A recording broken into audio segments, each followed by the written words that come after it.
Good evening, everyone. Thanks for coming to our reassessment town hall meeting. My name is PJ LaBelle. I am Chris Shermack's solicitor, and this is our second town hall meeting regarding reassessment. We conducted one down at Lackawanna College about a month ago, I would say. First, I want to thank Abington Heights for hosting this and providing this facility, the microphones, everything you see here. Obviously, we couldn't have done it without their help. I am truly an understudy on this stage because this job was supposed to be that Howard Rothenberg would handle it, but he's under the thumb of a federal judge right now, and he's not allowed to leave the courthouse in Wilkes-Barre until he hammers out a deal. So you have me.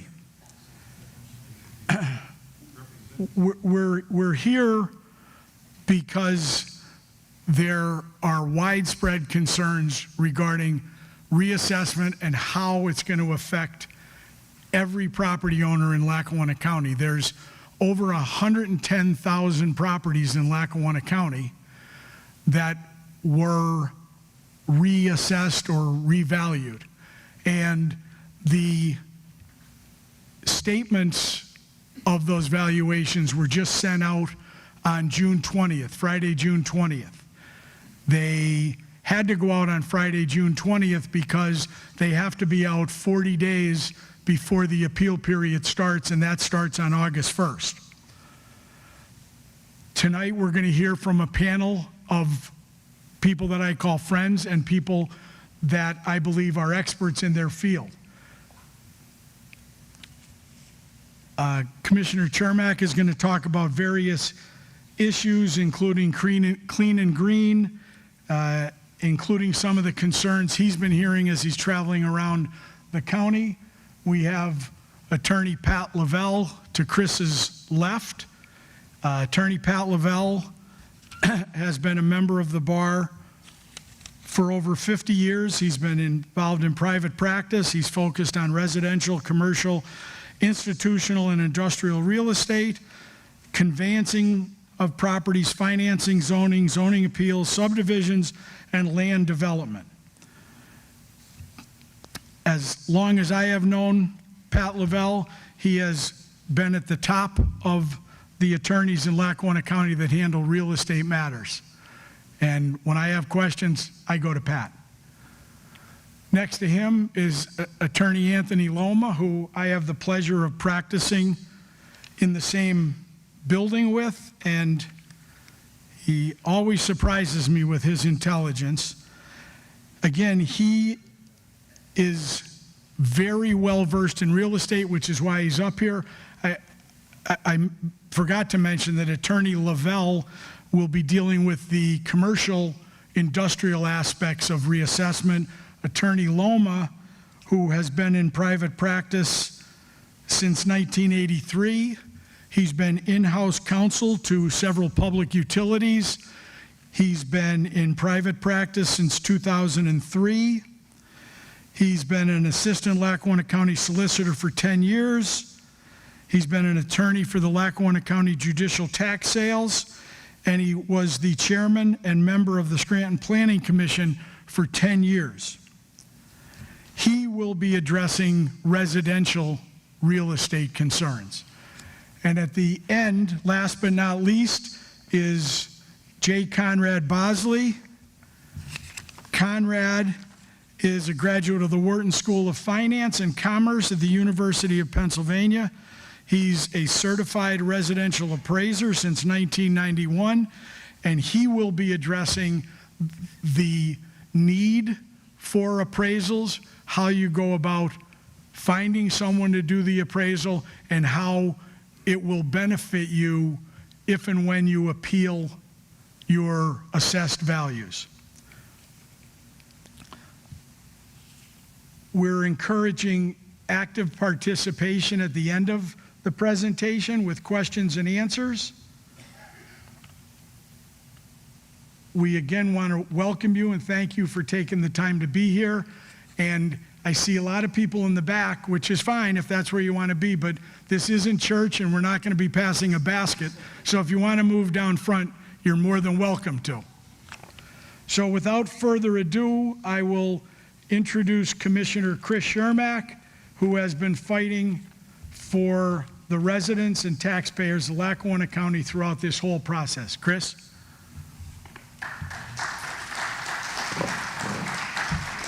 Thank you, everybody. Well, first of all, I want to thank everybody for coming out. I appreciate your efforts. We're all here to help you guys. I want to thank Abington Heights again for allowing us to be here. Our first reassessment town hall was at Lackawanna College, like PJ said, and it was successful. So now that the letters went out, I'm glad to have everyone here tonight. Hopefully we can get some answers. I can tell you it's a little strange for me. The last time I was on this stage was in 1981 when I was a high school graduate here, so it's good to be back. I'm going to hold that. So it's been it's been 60 years since we've had a reassessment. So that's the number one issue. It's been put off and put off and put off. I became a commissioner a little over 5 years ago. The world shut down. We all know what happened then. And after that, we started to try to get things going again. And next thing you know, they wanted to initiate a reassessment. I was totally against that at that time, understanding that I know that we need a reassessment. I understand that the values are incorrect. Some are paying too much, some are paying too little, but we're right in the middle of a pandemic. I thought that was poor timing. People were out of work, places were shut down. I had issues with that. The majority commissioners did approve it, so here we are.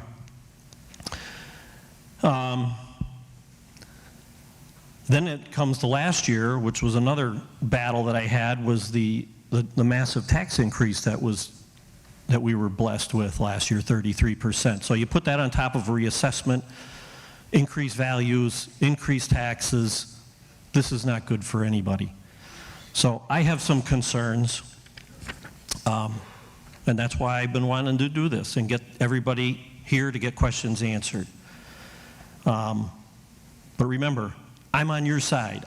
This has to be right. Before we can move forward, the numbers have to be right. We can't move forward with bad information. We can't move forward with values on properties that were, you know, I had just bare land. That's a problem with no buildings on it. The values are, as far as I can see, very out of whack. We have properties that are landlocked, connected to another, you know, my backyard or whatever that parcel is, and they're putting values on it $45,000, $55,000, $65,000 for a little parcel. It's wrong. They know that. They got to make the correction. Then we see properties, commercial properties, which are taking a big hit. I won't mention any names, but there's a mall in Scranton. He got his new assessed value is $127 million. I think on a good day, if I was going to buy them all, which I'm not going to buy them all, but I'd probably be somewhere in the low 20 millions. So it's only about $100 million off. So problem. So there's a lot of commercial, a lot of industrial that I think are going to have issues, and we need to really make sure these numbers are right. You know, that mall could easily be sold to a nonprofit. They're already paying about $500,000 in taxes every year. So if he sells that to a nonprofit, we get nothing. So it's got to be right. So that's a lot of my issues. Another huge issue for me. Sorry, Mark, I'm moving around a little bit. Okay. No safeguards in place. What about people on fixed incomes? These are the questions I'm asking. What about people on fixed incomes? What about the elderly surviving on, to quote a person that I met, $11,000 a year Social Security? Well, she can't afford another penny. And I know the other commissioners said, well, we'll put them on payment plans if they can't, you know. They don't have the money. That's the bottom line. They can't afford it. So We have to have safeguards in place. We can do deferments. We can do we can freeze where they are until they're out of their homes. There's a lot of things that other counties do that we can do. The other thing is, when are we going to do this again? Are we going to wait 50, 60 years? Or are we going to put a plan in place? I have not heard yet. So, I'm watching that as well. So there's a lot of concerns that I have. I'm not ready to just pull this trigger.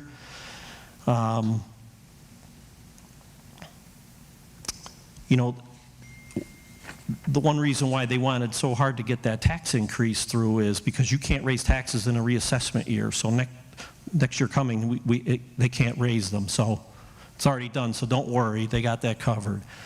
The other thing is, like I said, the safeguards. We got to take care of that. We can't move forward. We can't flip that switch until we have a plan in place. I'll cover clean and green a little bit later and a couple of the other things that are going on. But, I have my own concerns. I'm not ready to pass a budget. There's only 2 commissioners right now. We don't have a third. I don't know when we're going to have a third. That seems to be the question of the day, the week, the month, or the year. I don't know. It's in the hands of the courts. When they're done appealing and the courts finally decide, we'll get an answer, and then I'll find out who's going to be on the 6th floor with me. But as it stands right now, I am not going to vote for a budget that I don't like or that I'm not involved in, or if there's issues with a reassessment that I don't like, I'm not just approving it. I didn't do it the last time. I'm not going to do it this time. So until we have the corrections and the numbers are correct, then I'll move forward. If we just go through it this year and approve these values and come up with a new millage, and then next year all the appeals go through, that just goofs up all the work that was done. It's going to change the millage. So it just can't happen. I would like to postpone it till next year when we can get all these hearings through and get people, at least for the most part, everybody in agreement with what their new assessment is and what their new taxes are. So to me, that would be the smartest thing to do, the easiest thing to do. Makes sense to me. So that's what I'm concerned about. That's what I'm working on. I'll continue to fight that. But I'm going to turn this back over to PJ, and we'll hear from our other panelists. And again, these people are volunteering their time, so I appreciate you being here with me tonight. They don't have to do this, but they want to help too, so I appreciate that.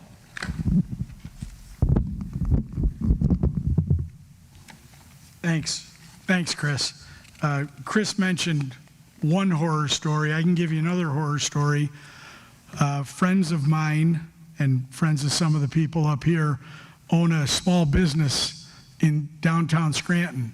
They're on a lot that's 40 by 60 feet with a 1 or 2 story former house that was turned into a small business. They got their valuation of $2.1 million. So there's problems out there. Another one I can tell you is my own father owns a piece of property about 6 acres, but to get to it, you have to go down a 50-foot wide right-of-way, 50 feet wide by about 120 feet long. That right-of-way is vacant land. It cannot be built on because it's a right-of-way, and they valued it at $62,000. I went to the informal appeal and discussed it with the person who was handling it, and I asked them for the comparables, and they said, we don't have comparables for vacant land. So maybe they're wrong, maybe they're right, but if you have a piece of vacant land, I think it behooves you to look into the value and make sure that they're at least in the ballpark, because on this piece, they're not even in the same state, let alone the ballpark.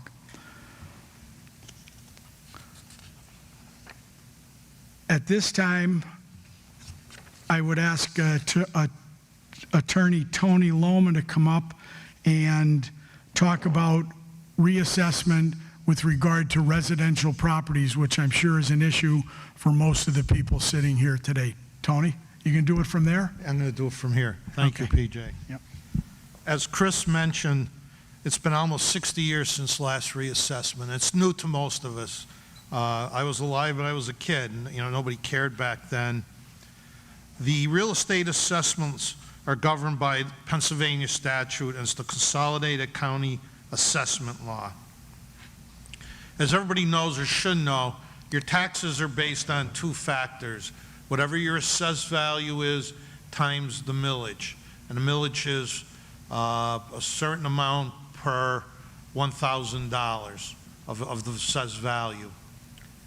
The county or any municipality figures out, okay, we have a $100 million budget that we pass. We got to divide that by all the total assessed value in our district, and that's how they come up with a millage. The old assessment obviously was not 100% of your fair market value. I live in Scranton, and the houses might be assessed at $12,000, $15,000, $20,000. Obviously, the houses aren't worth that. So it's difficult, especially during the informal process, to estimate, are my taxes going to go up or going to go down? There was nothing to compare with. Now Lackawanna County has on their website, under public documents, you go to the assessor's office, you can see in the left hand, you type in your name or your address, and on the left hand side, it'll tell you what your 2026 assessment is. But more importantly, you could check your neighbors now. You can see, oh, my neighbor has, similar house, they're assessed at, $50,000 more, $50,000 less. Before, you never could do that until when they issued the new assessments. So that's an advantage. We all went through, and I hope everybody went through the informal process first. I had a client who went into the informal, and he had to notice his taxes, his house was assessed at $250,000. And they said the comparables show that. But the comparables were for a remodeled house, hardwood floors, new bathrooms, new kitchen, new appliances. Client had taken pictures of the inside of their house, and they got their assessment reduced $50,000 down to $200,000. So the informal process was very important. Obviously, when you go to the formal appeal process now, I think those are factors that you can bring forward. The biggest thing you should remember tonight, August 1st is the deadline to appeal. You have till August 1st, and that means the appeal has to be in hand at the assessor's office at the Globe store. And there's a $35 filing fee for residential. Pat's going to cover the commercial end of it. One of the things is the assessor's office has, the first hearing is going to be August 1st. So anybody who files now will probably be first in line. They have August, right, Chris, September and October to hear the hearings. They have the regular board of, one board of 3 members and 4 auxiliary boards of 3 members. I don't know if you had covered this tonight yet or not. And so they have 5 boards. They figure, Tyler figured they could do 7,500 appeals. The appeals board will go from 9 to 4 with a lunch break 5 days a week. If there's more than 7,500 appeals, if there's 10,000, 15,000, I don't see how it's physically possible for them to hear double the amount they allotted for in a 3-month period. But one of the things on the residential appeals, and if many of you are from the Abingtons, this might be important for the value of your properties. If your assessed value of your land, including improved property, is $700,000 or more, you need a state certified appraisal. And speaking later will be Conrad, who is an appraiser who can explain all that. If you just have raw land, no improvements, if it's more valued for assessed $150,000 or more, you need a certified state appraisal. Problem is, these appraisals have to be in 2 weeks before the hearing. So that's going to cut down your time frame to go out and get an appraisal.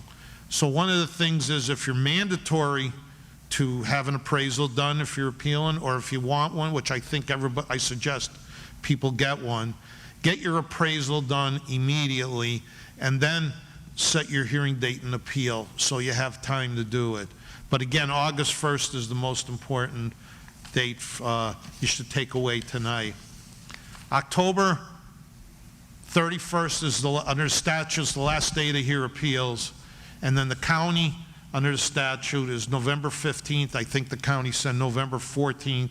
They got to relay the tax assessment rolls to all the municipalities, your school district, your borough, township, city, so they can do, and then get ready to send out their tax bills.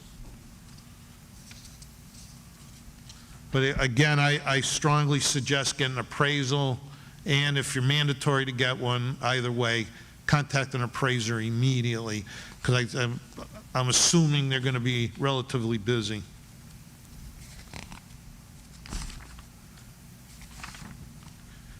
The Board of you'll go into the Board of Assessment Appeals.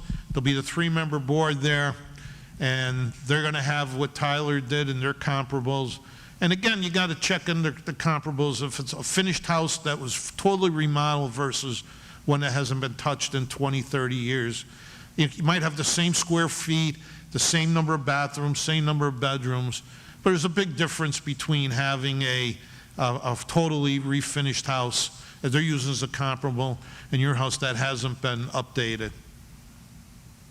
So you go into the appeal board, you present your evidence, and then you'll leave, and the 3 members will sit and decide, okay, should it be 200,000, 220, 300, whatever.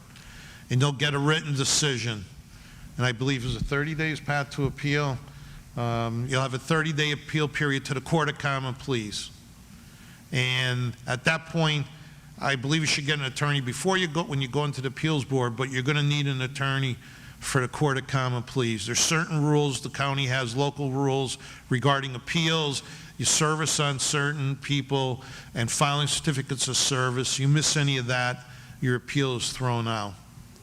Now, some people may say, hey, I'll wait till I get my tax bill next year, 2026. Well, you get your tax bill and you don't like it, obviously you have the right to appeal then, but that's for 2027's taxes. You will have to pay 2026 taxes at your higher assessed value. And so there's no going back on that. So, you know, if you really believe your assessed values are too high, get an appraisal, get an attorney, and appeal this year.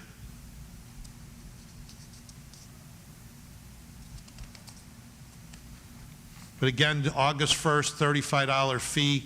The applications are online on the county website, and we'll answer questions later and give it back to PJ. Thanks, Tony. And in my humble opinion, it may be the best $35 you spend to file that appeal, especially if you're not sure, you want to consult with some experts. But if you get that appeal filed, you may lose the $35 if you decide not to move forward. But if you don't get it filed, you're paying the taxes for 2026 and not being able to appeal till 2027. The other thing I think is important to mention is that when you file an appeal, not only do you get a notice 20 days before your appeal hearing, the school district that you're in and the local municipality gets a notice, and they have the right to send their representatives, who will probably be attorneys there, to dispute your request to lower your assessment. So I think you have to understand, it's not just the county that you may be having to deal with. It could very well be the school district and the municipality that you live in. PJ, before you go, I have one point I forgot. You got to remember, if you appeal your assessment and it goes down, that's not 1 year savings. That's as long as you own the house. So, you know, you may save $500 or $1,000 in taxes, but that's just 2026. That's going forward too. So that's important, that your savings are the length of the time you own the house. And if your assessment is lower, you have a better, if you ever do decide to sell your house, buyers look at what's the house assessed at, what the taxes are, and that's important too. Sorry about that. No, that's fine. And this whole process started with everybody getting a data sheet from Tyler Technology saying what they believe your house information was. How many bedrooms, how many bathrooms, basement, was the basement finished, how many car garage. In a lot of cases, that information was incorrect, and if you did not correct it when you received that data sheet, and it's not in your favor, then that's another reason you may want to file an appeal and spend the $35 to do that. Next, I'd like to introduce Attorney Pat Lavelle. Pat's going to cover the commercial property challenges, the valuation increases, the impact on businesses, which again, in my opinion, could be great. If a business is surviving now on the taxes they're paying and those taxes go up on their commercial property, it may put them out of business or really put a strain on it. And if it doesn't, they could be passing the additional costs on to you. And if it's a landlord who has a commercial property, he's going to pass it on to his tenants. So it's very important to appeal these and get the numbers right, which is what Chris was alluding to, that while 90% of the appraisals may be correct, and I'm just pulling that number out of the air, that 10% that isn't correct out of 110,000 properties is enough to cause a lot of heartache for people. So if we're successful and we get reassessment pushed back to starting in 2027, it would give us all of 2026 to solve those problems on maybe that 10% or 5% or 15% that aren't correct. Pat's also going to address, as I said, the impact on small businesses and landlords, and be able to give you guidance for these commercial owners who own a piece of property and how they should proceed.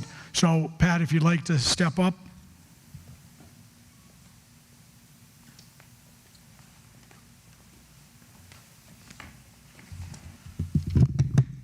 Good evening, everybody. As I've been introduced a couple of times now, I'm Attorney Pat Lavelle. I've been a practicing attorney here in Lackawanna County for approximately 50 years,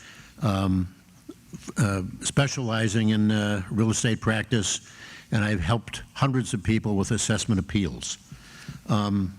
Initially, what I'd like to do is to recommend that each commercial property owner who is dissatisfied with their new proposed reassessment contact their lawyer and/or an appraiser and see to it that they understand the financial impact of the change in their assessment.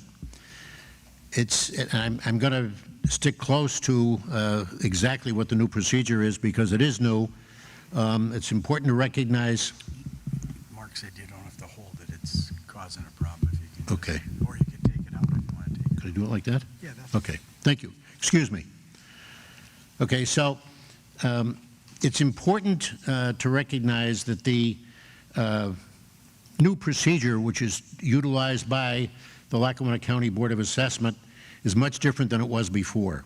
Hereafter, I'm going to refer to the Board of Assessment as simply the board. The board is establishing the new assessed values for commercial properties. The new assessments are now referred to as, quote, fair market value, end quote, by the assessor's office or the board. However, these values were provided by Tyler Technologies, not PA certified general appraisers. Taxes are to be levied by the county, school district, and municipalities in the form of millage, as was mentioned before, times the fair market value of the property. Millages will be determined by each separate taxing authority. The board, it's incumbent upon the board to justify the new fair market value of the property at a hearing, where it's correspondingly the responsibility of the property owner to rebut that valuation. What about hearings before the board? Well, hearings before the board have changed. Why have they changed? Well, In order to challenge the new fair market value, an appeal by the property owner or their lawyer must be filed with the Board of Assessment. The deadline for filing that is 31 days from today, August the 1st.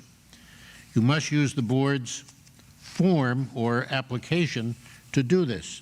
And what I wanted to bring to your attention is some of the contents of this form which were not on previous applications for appeals. For example, you have to specifically indicate whether the property is commercial, office, industrial, or other, and specify what that use is. Provide the gross square footage of rental area, whether it's owner-occupied or tenant-occupied. If it's leased, what's the annual rent? And what is the date the facility or building was constructed? What's the total square footage of the plant area? And what's the lease type? Is it net or gross? And all of that information must be provided with the appeal.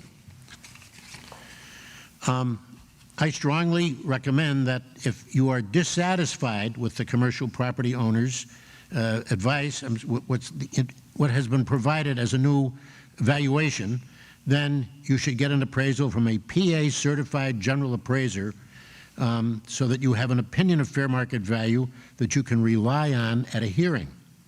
Because of the technicalities involved and the necessity to make a good presentation, you should seriously consider retaining the services of a lawyer to represent you in the appeal process. That will be the process in front of the Board of Assessment Appeals and any subsequent appeal to the Court of Common Pleas. The fair market value utilized by the Assessor's Office is not based upon opinions of PA certified appraisers. They're not. Instead, these new opinions of fair market value appeal to be a compromise of what representatives of Tyler Technologies thought was the fair market value of the property, even though none of the representatives of Tyler are certified general appraisers in Pennsylvania. Ideally, PA certified general appraisers should prepare appraisal reports that are based on one of three approaches to value. The first is comparable sales of similar property. The second is cost to construct the buildings and other improvements along with the value of the land in which they will be constructed. Or third, income such as rental income generated by businesses conducted on the property. The testimony of a PA certified general appraiser along with their appraisal reports should be provided at a hearing before the board. Challenging the accuracy of the board's opinion of fair market value, you can expect all of these hearings to become contentious, and they usually are. If the board fails to respect the testimony and appraisal report of a PA certified general appraiser and renders an unfavorable decision, then the property owner is able to appeal the decision of the board to the Lackawanna County Court of Common Pleas within 30 days. Once again, a relatively short period of time. And at that hearing in front of the judge, you would have the opportunity to seek reversal of the board's decision. The judge is always going to be requested to enter an opinion of fair market value based upon the appropriate approach to the valuation of the property presented on the appraisal report of the certified appraiser. Unless the board presents testimony and an appraisal of a PA certified general appraiser, the board should not be able to rebut your appraiser's opinions in the Court of Common Pleas. Obviously, from what I've detailed for you, the short time deadlines for appeals to the board and to the court are quite unfair to the property owner, and that's something that really should be addressed. Thank you.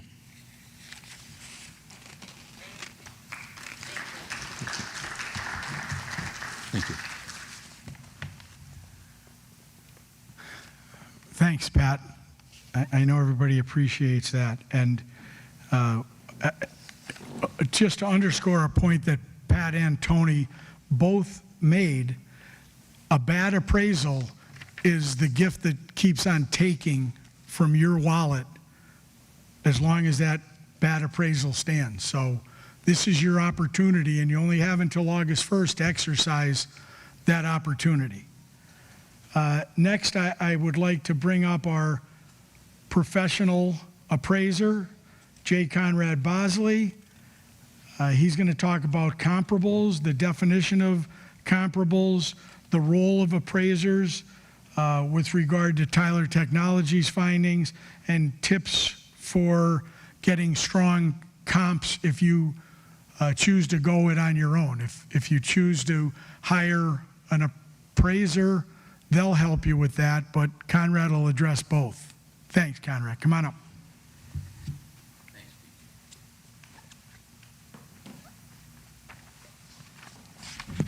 Thanks, PJ. One of the things that I have heard from the public who have been calling me since they received their initial valuation from Tyler Technologies is, what am I going to do with this number? The first question that I ask the people when they call me, if I were to show up your front door tomorrow with that money, a bag of cash, would you sell me your house? And if your answer is no, my house is worth a lot more than that, usually they're amazed by that question. They say, oh, I take it and run. So if you give me the take it and run answer to that question, I think you are making a mistake. Not making a mistake. You always have the right to appeal, but you have to have grounds for that appeal.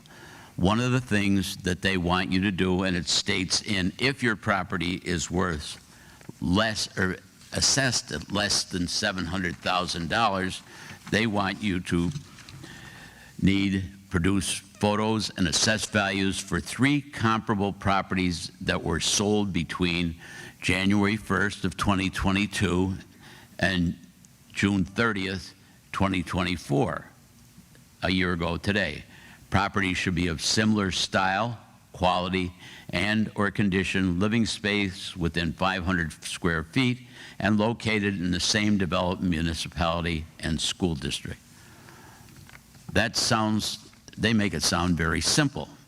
But one of the things that we realize in real estate, that no two properties are identical unless you live in a house that was built by the same builder in the same development, the same square footage, and built within the same period of time as your house.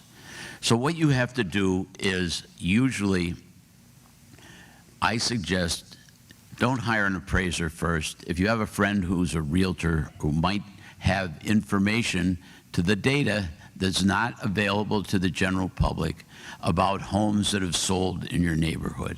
And what happens is they want them to be within a certain area, and they want similar square footage.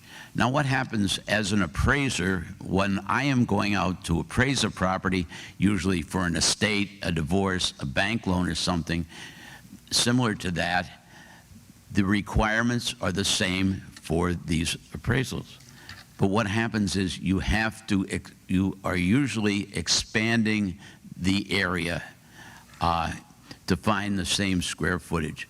You can't find the same house that sold in the same neighborhood, same school district, and same amenities.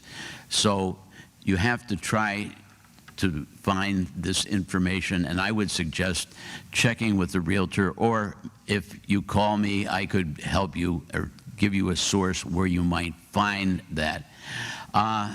The letter from the Board of Assessment Appeals says, if the subject property is improved with a total assessed value of $700,000 or more, or if unimproved land, a value of $150,000 or more, a certified state appraisal effective between those dates must be filed 2 weeks before the hearing. No exceptions, and if an appraisal is not filed 2 weeks prior to the hearing date, your appeal will not be heard. So if you're in that category where your assessed valuation, the letter that you just received from Tyler Services and the county, is more than $700,000, and you believe that your home is not worth as much as their indicated value, I would suggest contacting an appraiser to have a valuation done and see that if you have a ground to stand on to appeal this. One of the things that you have to realize, though, is, number one, appraisers cannot testify before a board of assessment appeal. They can be called as an expert witness by an attorney, but you have to be, if you're going to appeal it and have an appraiser present, you must go through the process of hiring an attorney and having the certified appraiser act as a witness, as a qualified witness before the courts. So that whole process takes time.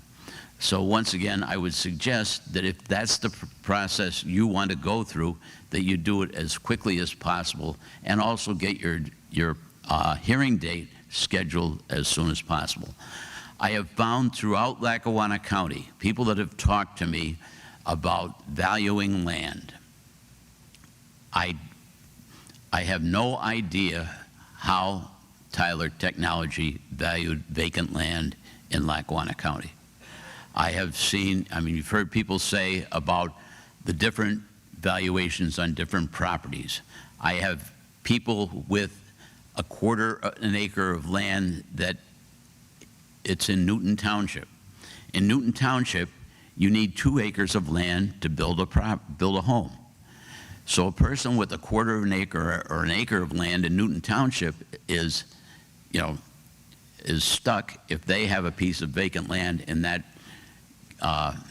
in that size.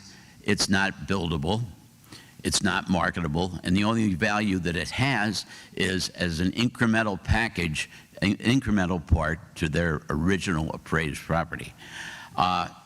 Is there anyone here from Scranton? Just raise the city of Scranton.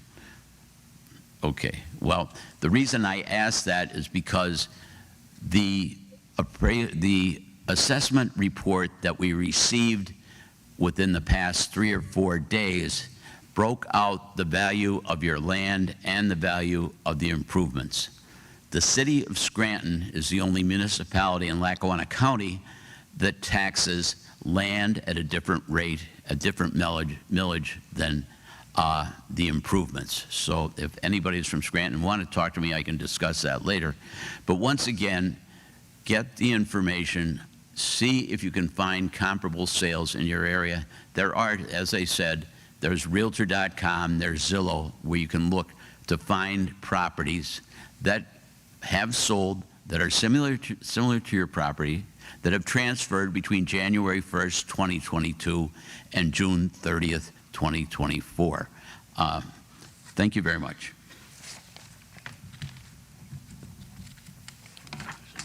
Thanks, Conrad. Again, I think it's important to underscore a point that Conrad made, is they want you, meaning the assessor's office in the county wants you to find a sale of a property from January 1st of 2022 until June 30th of 2024, correct? Of the same size, similar size, same location, etc.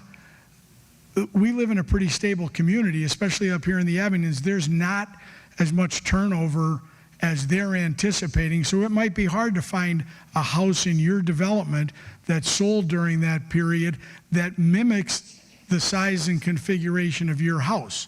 In addition, and again, this is my own disclaimer, this is my own opinion, that period from January 1st of 2022 until June 30th of 2024, I believe the property values, sale prices were artificially elevated due to us coming out of COVID. And you may recall when we went into COVID, people were buying anything and everything for exorbitant amounts of money. They were coming from Philadelphia, New York, New Jersey, and buying properties. We may not see those prices again for a long time in this area. So I think it's important to seek professional help, to consider filing an appeal, because you're given us a 30-month window to find these properties, and then you have to prove that they're data-wise very, very similar to yours. So just food for thought. Chris, you're going to want to come up once more, right? Chris is going to come up and sort of wrap things up, but we have a microphone here on the floor, and we'd love you to come up with any questions you have. If they're simple questions, the panel can answer them. They can probably answer complex questions, but we want to be mindful of everybody's time and giving everybody an opportunity to come up and ask their question. So at some point, I may ask you to stick around after this town hall, and the panel will stick around and help you with any very detailed questions you may have. So Chris, want to come up and wrap up?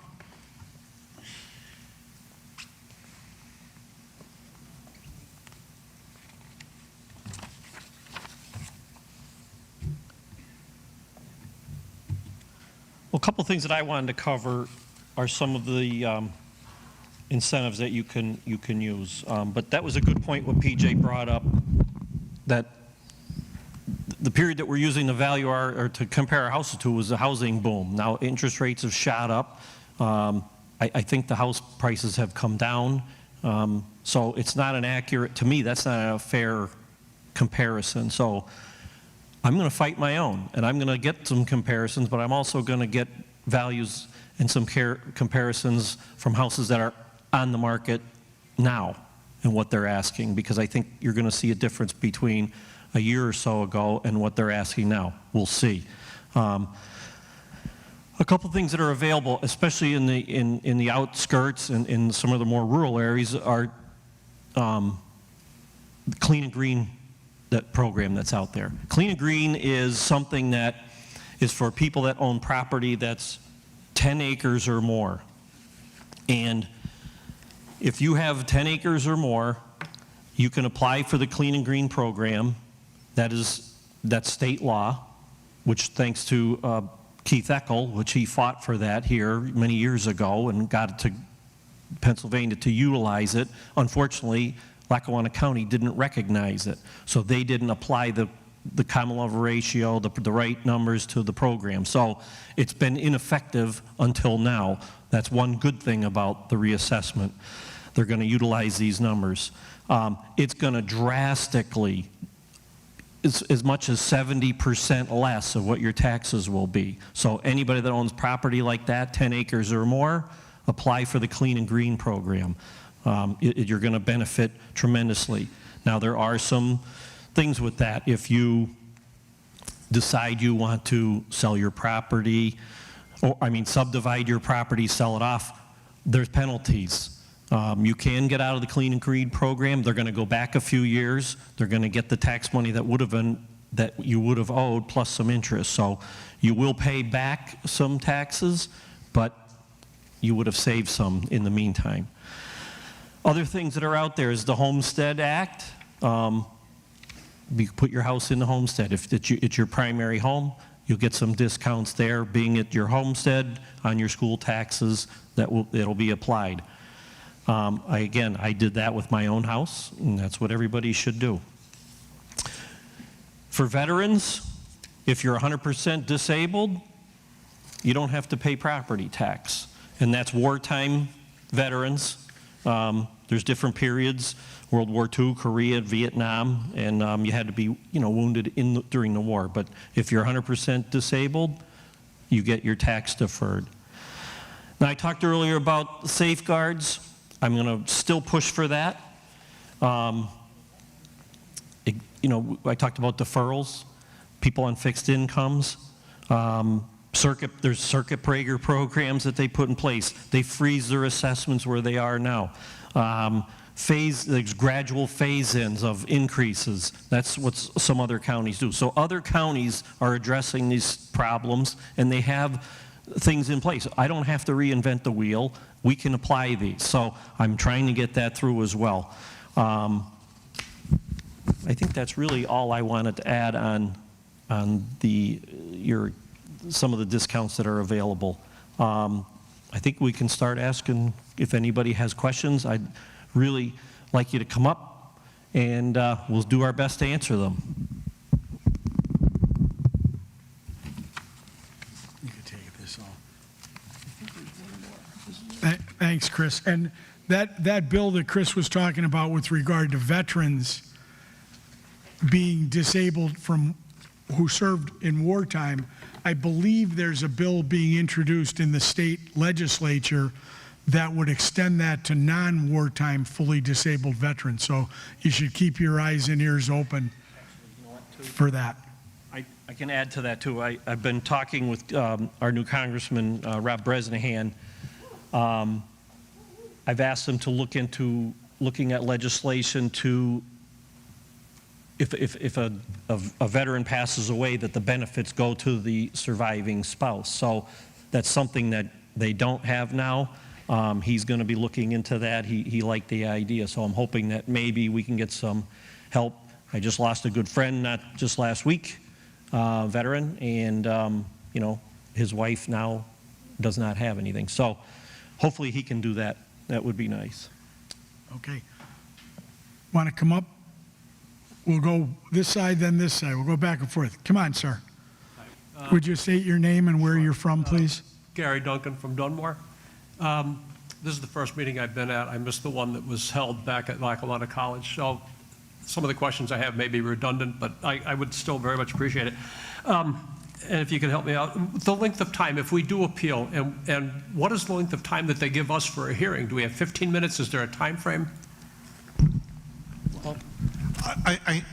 The county, or Tyler County schedule 15-minute increments, but I think you have the ability, you'd be prejudiced if you didn't have time to present all your evidence. So I don't think they would cut you short, but Conrad, what do you know? I had previously served on the Board of Assessment Appeals of Lackawanna County, and usually on residential appraisals, single-family resident, we, most of them were taken care of within 5 to 7 minutes. Oh, wow. Now, and you just present your case. There may be some questions, but I mean, it's not going to be a total adversarial relationship. You'll present your relations. They probably ask some questions that are germane to your specific property, and maybe question about the comparables, but it isn't a long process. Okay. And then my next question is, and I heard several of you gentlemen mention that the use of an attorney for this, and it's probably not a fun question to ask, but what's the standard fee to have an attorney represent you if we go through this appeals process?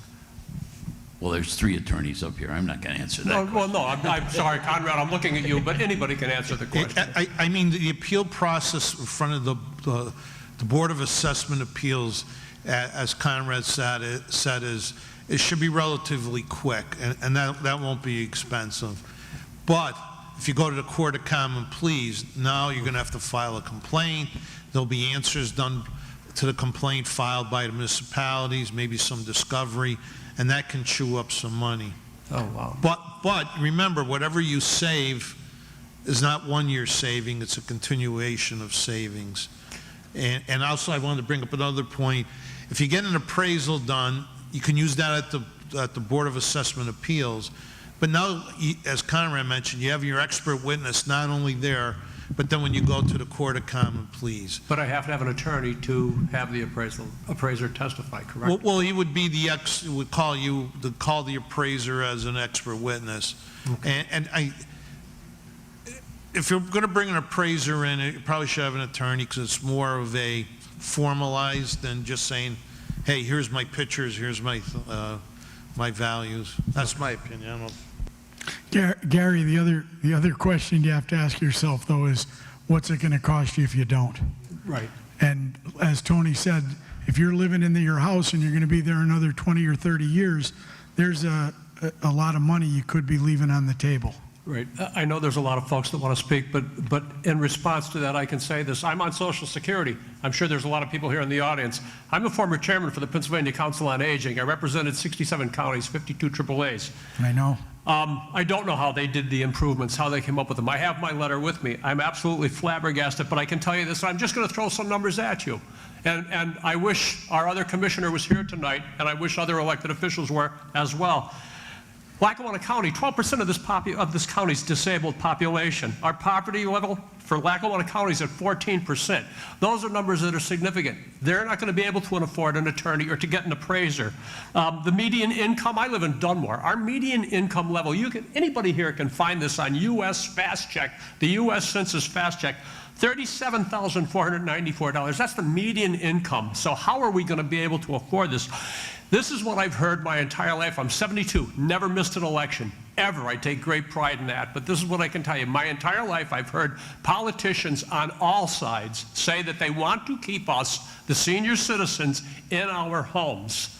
33%, never-ending utility rate increases. We're going to lose the roofs over our heads. And then guess who has to take care of us when we live in a county high-rise? That comes back to the taxpayers. So that's really where this assessment is. I'm heartbroken that our other commissioner isn't here tonight to answer these questions. I thank all of you for showing up, and I thank the rest of the people who want to speak for allowing me the time to ask you my questions. Thank you. Point well taken, Gary. Thank you. Next, please.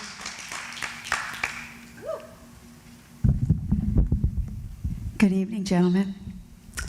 I'm going to talk to all of you. I'm not good at effective speaking. I'm going to read this off my phone. Excuse me. Just could you state your name and where you're from for the record, please? My name is Joe Mayer, and I'm from Jessup. We are here today united because we face a crisis that threatens our homes, our livelihoods, our very way of life.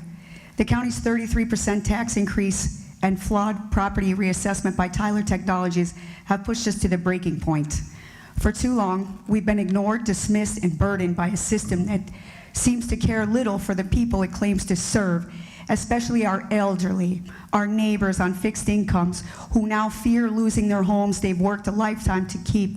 This reassessment, the first since 1968, sent shockwaves through the communities. Property values skyrocketed, some jumping from $20,000 to $200,000 overnight. And while county officials call it revenue neutral, a promise to lower millage taxes, we know the truth. The new valuations could mean tax bills that many of us, especially our seniors, simply cannot afford.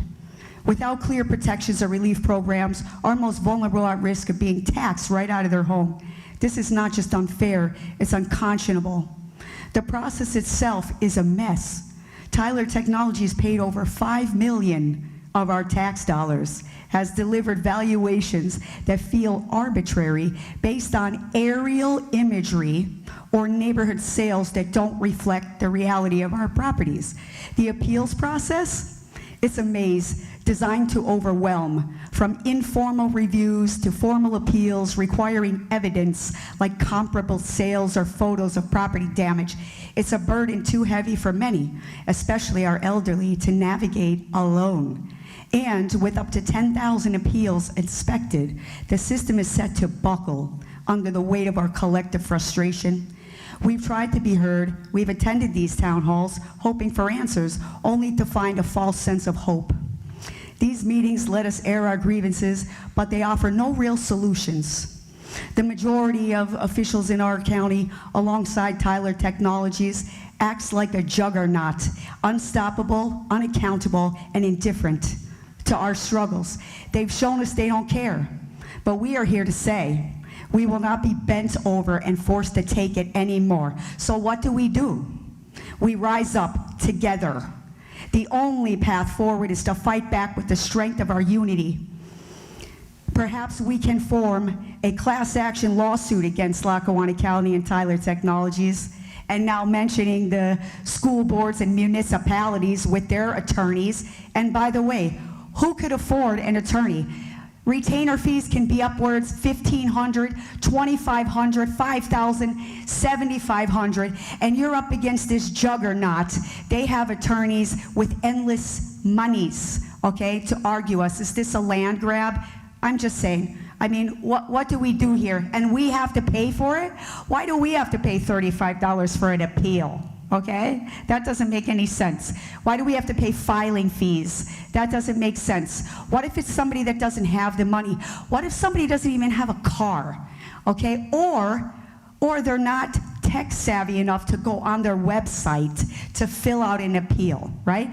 Why can't the county maybe perhaps appoint attorneys, a panel of attorneys, to represent us, and not attorneys local, attorneys from Philadelphia or Pittsburgh per se, right? But, you know, also a lawsuit, class action lawsuit, would demand accountability, proof that these assessments are fair and accurate, protections for our elderly on fixed income neighbors, and a forensic audit to uncover where every red cent of our tax dollars has went and is going. We deserve the transparency, we deserve fairness, and we deserve to stay in our homes. This is our moment to send a clear message. We will not tolerate this tyranny. Let's stand together and fight for our homes, our community, and our future, because when we unite, no juggernaut can stand in our way. Have a good night. Thank you. PJ, can I clarify something? Sure, Tony, jump right in. Just so everybody knows, what your millage is going to go down. It has to be revenue neutral. You're not going to know what the millage is. Here, you can't. If I can explain. Say the municipality has a $100,000 budget, a $100 million yearly budget. I think Lackawanna County is what, 130 or something? 150. But say 100 million, excuse me. Wait, can you let me finish, please? And I might answer your question. Let him finish, and then we can take another question if you'd like to. A municipality has a $100 million budget. They divide into that what the assessed values are, and that's how you get your millage. The millage is the last thing that is produced in computing your taxes. You don't know what the millage is until you have all the assessed values. So when the assessed values on a house were $12,000, your millage may be $55 per $1,000. But when your assessed value is $200,000, the millage may be five mils per $1,000. You don't know that the millage is the last thing that they calculate to get your taxes. You have your budget, then you have what the total assessed values are in your municipality, and that's how you get your millage. Right. I can't hear you. It would be good if you could come up to the microphone, because this is being filmed by ECTV, and I don't know, Mark, is it live? Yeah, it's live. It's live on YouTube, so there may be other people who tune in and they would want to hear what your questions are. So anybody who wants to come up, please do so. And remember one thing, these gentlemen are here of their own accord. They're not being paid to be here, and they're here to help everybody. These people aren't the problem. Yes, sir. My name is Dale Kecklock from Archbold, and I have a piece of property here. It's 1.9 acres. I just want to know where you get the, who looks at it? Is it AI? Because it's valued here to have $103,930, and I found another one in Archbold here, 22 acres for $15,000, another .92 for $9,000, and let's see, we got another one here, 42 acres for $75,000. So at that rate, I should be a lot lower than 103,000. And then there's the improvements. It has we have a trailer up there. It's not livable, not even for an animal. They have for $3,300. I called the Naples. He won't even take it away because it's not worth that to take it away. So where did they come up with that? And I remember years ago, because I'm almost 70 years old there, when they got the gambling in here, that was supposed to cut the taxes there. Where did that money, is that like Kids for Cash? Did that go in a politician's pocket somewhere?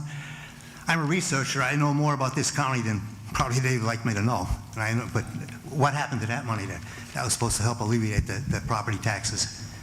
I would have to say those assessed valuations, were those taken from the county website? Okay, probably aerial, Google No, Earth I or mean, something. you gave 4 examples. He's asking you where you got that information. Where did you get the information? Because I would have to assume that were they... These properties I just told you about on Yes. Zillow. Yeah. They're sold, yeah, just the last couple of years on Zillow. On Zillow? Yeah, Okay. a lot of They- acreage. That is based on the old assessment. It's not based on today's present assessment. You have to realize that that's what is indicated on Zillow or any, Realtor.com or anything, that when you look at that assessed value, that was the old assessed, not the new assessed. Well, you told us to do that when you first started the meeting here, look on Zillow and see what No, I comparable said, properties. I said, look and see what they sold for. Right, that's what it's sold for. But That's what it's all for. I didn't say check their assessment, because any assessment that's on Zillow does not have the new assessed valuation. Well, it should be a lot lower than that. I mean, 100. And I'm not saying for- and I'm not arguing that you're being your assessment is high for what you have. Yeah, very But high. I think comparing it to anything that, has sold for, and the previous assessment is not the best way Yeah. to get it. See, I can't afford a penny more there. I got shot, had my leg blown apart, then I got an infection. I'm on dialysis now. My bills from the hospital are well over $1 million, so I can't, not one penny more, I can't. And this year's gonna be a lot more. That land, I'm living in my parents' house, that was assessed at okay. This year's gonna be a buffer in case I have bad medical problems down the road. I have something I could sell to have it. I need something because you can't get, I got to stand up in court and tell you can't get a good job if you have a disability. I sat in front of a judge in 2019, and she said the reason they don't hire is because of workman's comp. Something goes bad. So I had a subcontract for like minimum wage. So I have no money set aside for that, but this has to be rectified because I can't, that's going to be a lot higher bill than I can afford. Thank you. Next. Thank you. My name is Marty from Old Forge, and my question is, I have a duplex. Am I considered commercial or residential in a way that is meaningful to the formal appeal? It's anything 4 units or like one 2 units. rental. Anything under 4 units, 3, 2, 1 that are rental properties are considered residential. Thank you.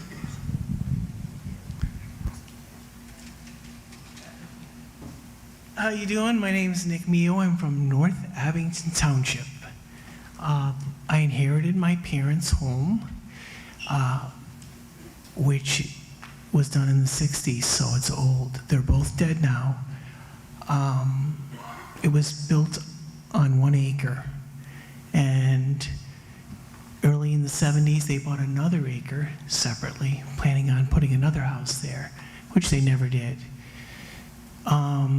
Since then, though, North Abington Township has changed the amount of acres you have to have. You have to have 2 acres. I've been getting 2 tax bills. My parents are dead, so I'm getting 2 tax bills. I've been paying them right along, and of course, I got assessed, and the land is a crazy number like you guys have been talking about. Isn't there a way I can combine the whole thing, be compliant with North Abington Township, have 1 house on 2 acres of land, and get a realistic assessment? If you can combine the 2 parcels. Okay, You will need an attorney to draft a deed, okay, and you may need a surveyor to come out and describe the new meets and bounds dimensions of the property. What effect that will have on your assessment, I don't know, but as you know, when I spoke earlier, I told you about my father. You might not have been here. yeah, it was. I heard. My father has a small piece of real estate Yeah, that's assessed at $64,000, which makes no sense at all. And Tyler's answer was, we don't have comparables because for vacant land. So that's an issue. I would encourage you to appeal that. okay. Because the land assessment on the house and the it's like huge when you really add it up. It's not even realistic. It's crazy.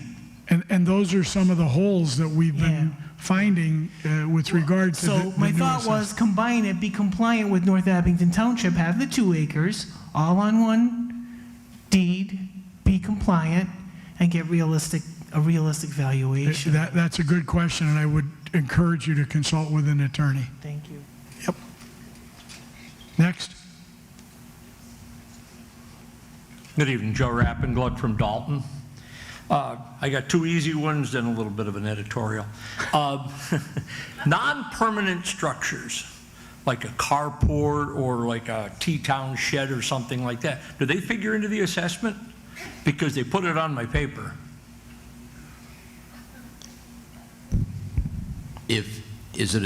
No, I'm trying to understand what you're saying. Is it one that they brought in on a flatbed? Yep. Put it down? Yep. I have not had any cases with that, so I don't know what they considered. And the other one's just one of those three-sided carports that's And just bolted to the ground. They probably listed on there was maybe a 20 by 14 foot carport, and they might, it might be considered permanent. As I said, without taking a look, at your carport. But I know that anything that they brought in on, except for modular homes or things like that, right? Things like that are not. I would consider, in my personal opinion, appraisal opinion, it would be personal property. Well, so let me add to that. So I have a shed, same thing, portable shed, that they do assess that. So patios, in-ground swimming pools, decks, outbuildings, they all add to the value. So they do, it is added to your assessment. Now, again, if in an appeal, you can argue the case over the values and the carport and things like that, but they are taken into account. And just to expand on that, Attorney Pat Lavelle, mentioned that they don't have certified real estate appraisers working for Tyler, so they're going to use everything they can on your property, whether it will hold up to the scrutiny of a formal appeal or before the Court of Common Pleas. That's that's another question. Okay. Basements. There's finished and basement. But is there a difference between like mine that's a dirt floor with a stone foundation compared to a concrete basement with cinder block walls? Does that figure into the appraisal? I think it should. It figures into an appraisal. I don't know what process the people from Tyler used. Well, I know he wasn't in my basement. I know that. No, I know that they weren't in. They weren't in many basements. They guessed. They Yes. said, is there finished or not finished? When we received the informal, before the informal, the status sheet, and they would say, okay, finished basement, you had a chance to correct and say it's an unfinished basement. But they guessed. They haven't been in homes, so a lot of it is guessing by them. Okay.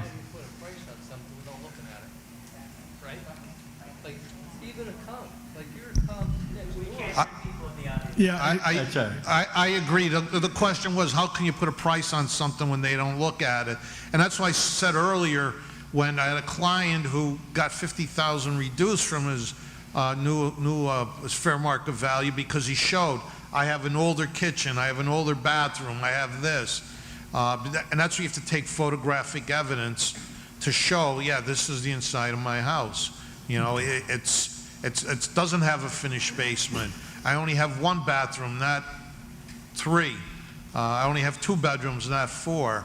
Because they guessed. They looked at the side of the house and said, oh, that style probably had 3 bedrooms, 2 baths. I mean, a lot of that's the whole process they went through in the beginning, sending out that fact sheet that you had a chance to correct and send back and update.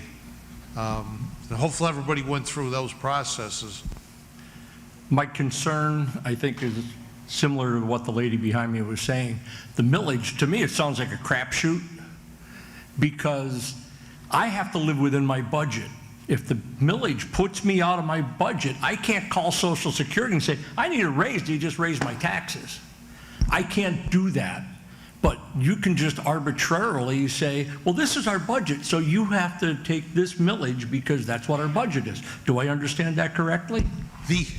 Again, if a municipality has a $100 million budget, they will look at all the assessed values in their municipal area, and They will divide that into $100 million, and that's how you get the millage. The millage, to approve the millage has to go through approval with the commissioners, the county commissioners, with the school district, the school board. When it goes through the borough council, the city of Scranton, the city council. These all have to be enacted. So when Lackawanna County last year raised their rates 33%, they raised the millage up 33% to get that 33% increase on taxes. Your question, please.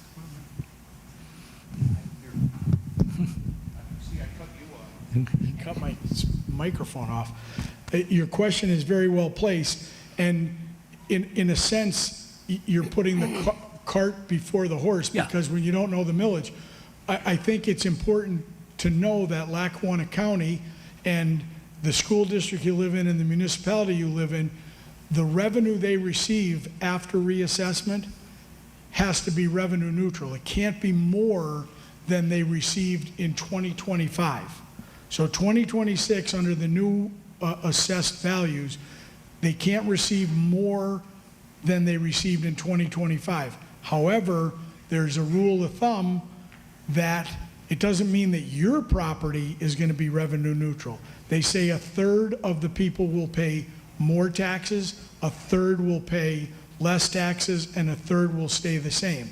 So countywide, it's revenue neutral, but to each and every one of the individual taxpayers, there is no guarantee that it's revenue neutral, which again is a reason I would encourage everybody to appeal, get the lowest valuation you can, and then wait and see what happens with the millage. And if it's still burdensome, you can appeal again in 2026. Okay. And the last thing, the school district that I live in went to the state to raise taxes 13%, and I asked questions about that. They couldn't tell me how many people they were going to push into insolvency by doing that. And a woman told me after the meeting, she said, honey, they don't care. Because if they push you into insolvency, the guy who comes in from New Jersey to buy your property, they'll pay the taxes. That's why I've got a little bit of a taste in my mouth for the fixed income and the black magic that goes behind the budget and the millage and everything. Thank you for your time.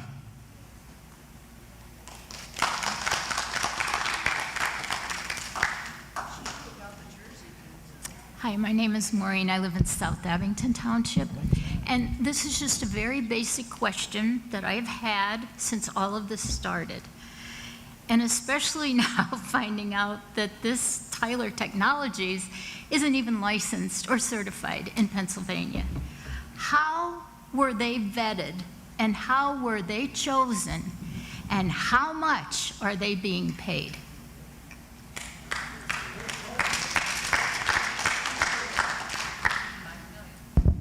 So we heard that they were paid $5 million.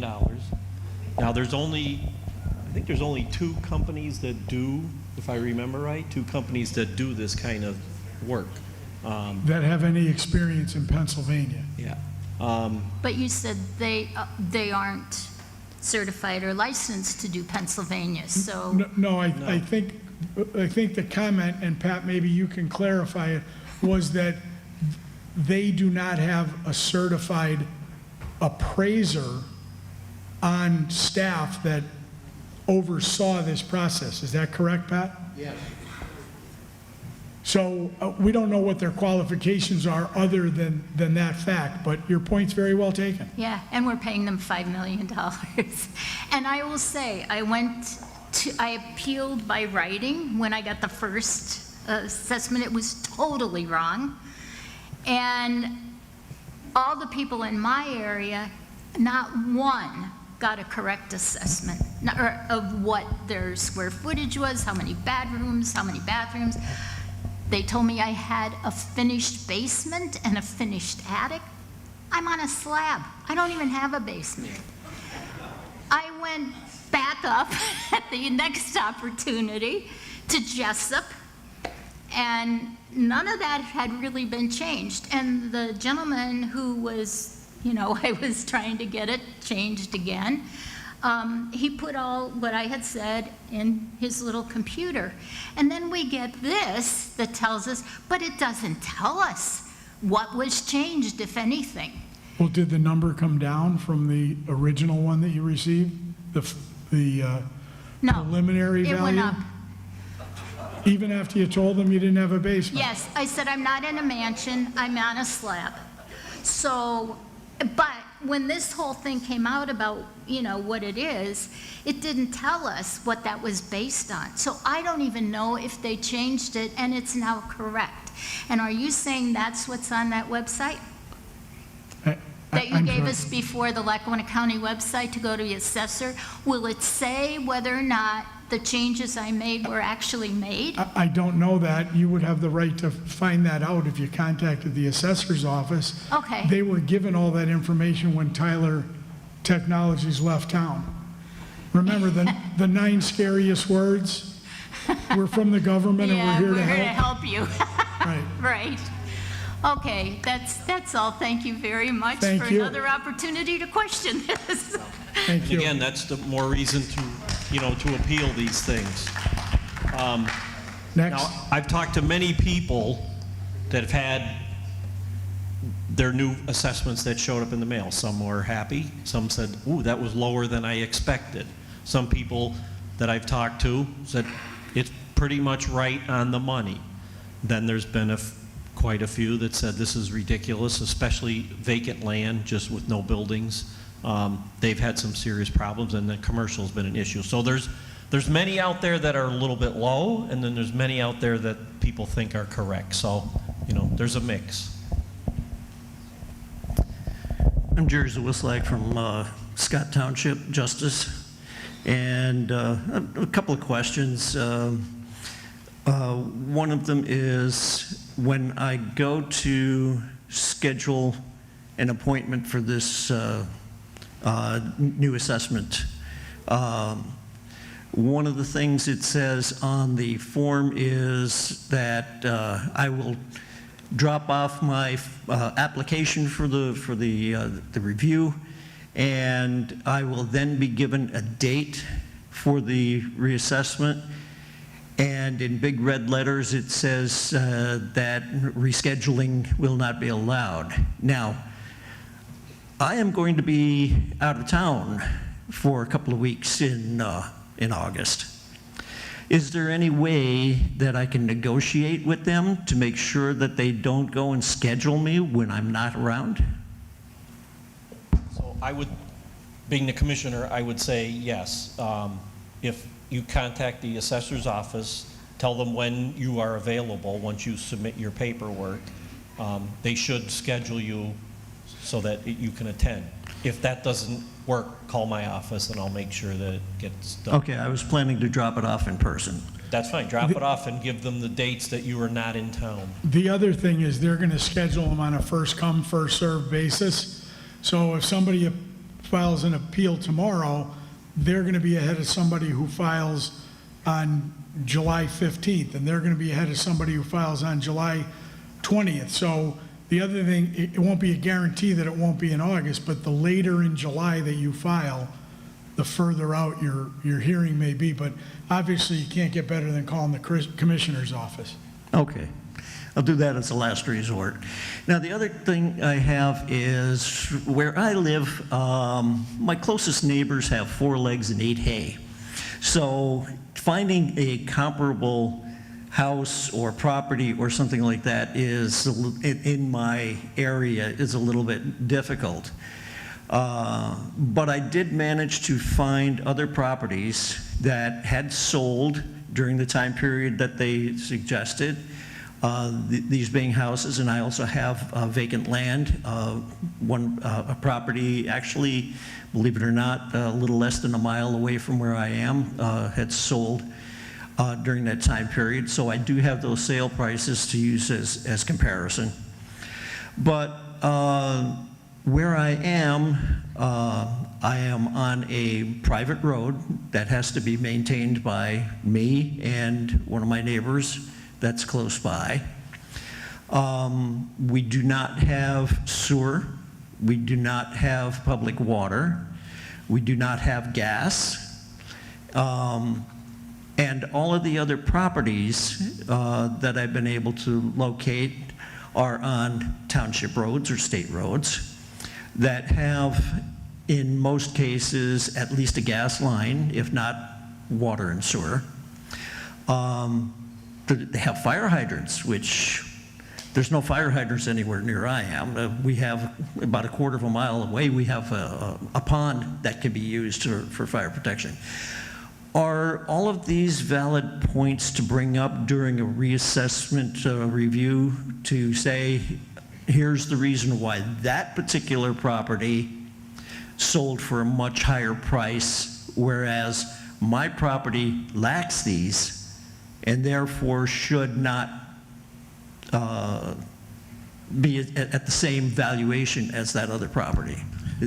They are all valid concerns that should be considered by the appeals board. They will look at wells, septic systems versus private wells, or versus public water, public sewer. Being on a private road, that's another consideration because you have to maintain the road. The township isn't maintaining. Things like that are very important to the valuation process, and they should be identified. Okay, and I appreciate that. Thank you. One thing I did want to mention, though, is when the first letter came out, I think it was back in May, like most of the other folks here, they had my house incorrectly defined. They thought it was a colonial. It's not. It's a bi-level. I don't know how they can tell the difference, or miss that difference between the two. But anyway, we followed the instructions there for the informal review. We called in to get it scheduled, and one of the options that you had was doing it by phone as versus in person.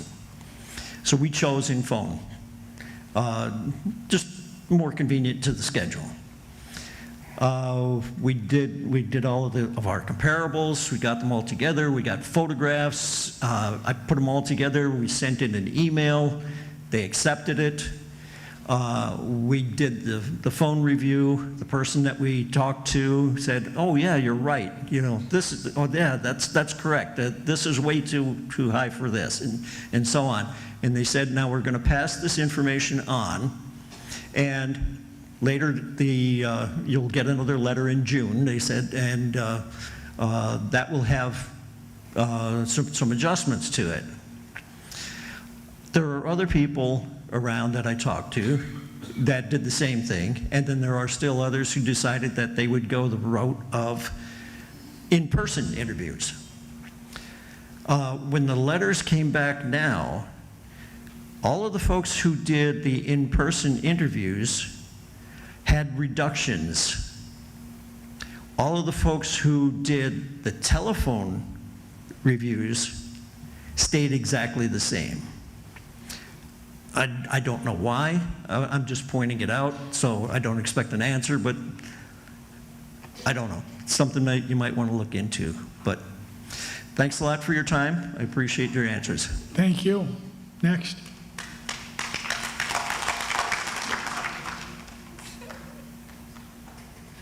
Hi, I'm Linda Bonikevich from East Benton, and first I'd like to say to our People's Commissioner, Chris Shermack, who took the time out and takes the time out to care about us and have these kind of meetings so we can talk about this stuff.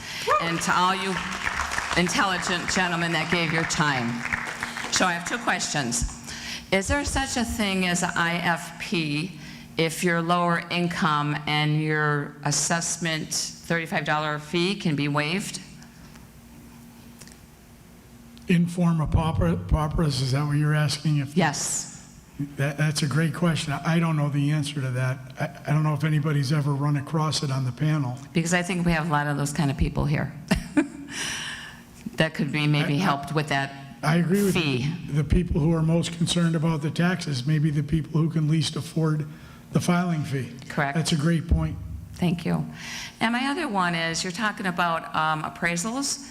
Say I had one in 2022 Does that count for now, or do you have to have one now to move forward? Or how long does an appraisal last? If you had one done during the time period between, that is indicated by the guidelines, Which is what year? January 1st, 2022. The 22? Okay. If you had it done there, now, they may, it may not be, because they want you to use comparable sales that are also in that time period. So Okay.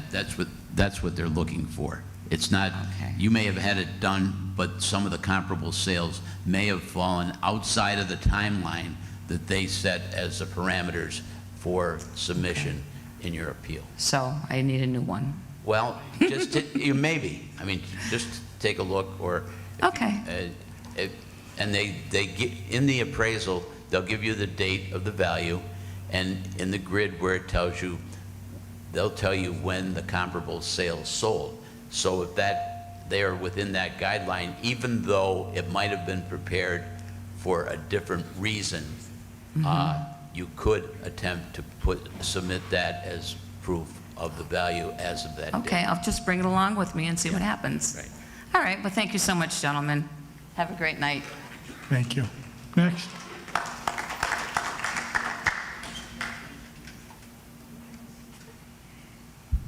Mike Janetta, Scott Township. I've been sitting here and just thinking of some procedural questions that perhaps some people in the audience may have, and they haven't asked, but it might be useful information that they have. There's been discussion about the benefit of having an appraisal done. What would the average cost of an appraisal be for somebody if they went out and got one? I would say, based on the size of the property, the size of the improvement, it would be anywhere between $400 and $600. Okay. Single-family residence, just one And where- single-family residential. No glamorous outbuildings. Oh, no, my brother lives in this trailer over Okay. here, or, because I've gotten burned too many times when they said, oh, it's a simple single-family house, and you get there, and it's something the assessor Where values. where would somebody go to find an appraiser? There are, just look in the yellow pages or Google real estate appraisers in Okay. Lackawanna County. Make sure that they're certified. That's the only thing I would suggest. And there's been some discussion about having an attorney going to the formal appeal, and that may scare people. Is it possible for people to just go on their own and not have an attorney? They can go, and I'm not speaking for the attorneys, they can go and present the appraisal that they have paid for to the Board of Assessment Appeals. That's a follow-up question I have. If someone went out and got an appraisal done, can they come themselves and present the document, the actual appraisal as their evidence, and not have to have an attorney there? I would, Will the I would board? say- I would say yes, but I'm not the attorney. Will the board But- accept just the documents submitted as their evidence? Mike, Yes. so you can represent yourself, Right. obviously, if you're capable and confident with your getting your own comparables and utilizing your appraisal. Absolutely, you can. Many people do. Because I'm trying to put myself in the position of people sitting here in the audience that they're not an attorney, and they may be saying, well, geez, maybe it's a good idea to go and get an appraisal, but I can't afford to go get an attorney. Can I just submit the report? Will the board accept that as my evidence, and can I leave it at that? So I would think I that know you can in just. the past that has been satisfactory. Okay. Since we haven't been through any hearings yet, I don't know what the parameters have been set by the Board of Review. And it would seem to be in everyone's best interest to do whatever they can to get their assessment down. And what has somebody got to lose other than the $35 to file an appeal? Yep. And I know in the past, I mean, I never did it myself, but, you know, I had always heard from people that filed an appeal on their taxes. They went in, and the board worked the deal out, and they reduced the assessment $10,000, $20,000. What are the chances of something like that happening? Of people just filing the appeal, by going in, they'll probably get it reduced somewhat.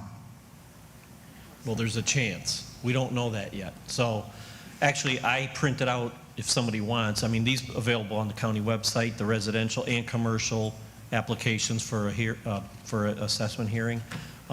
Tells you on here everything you need.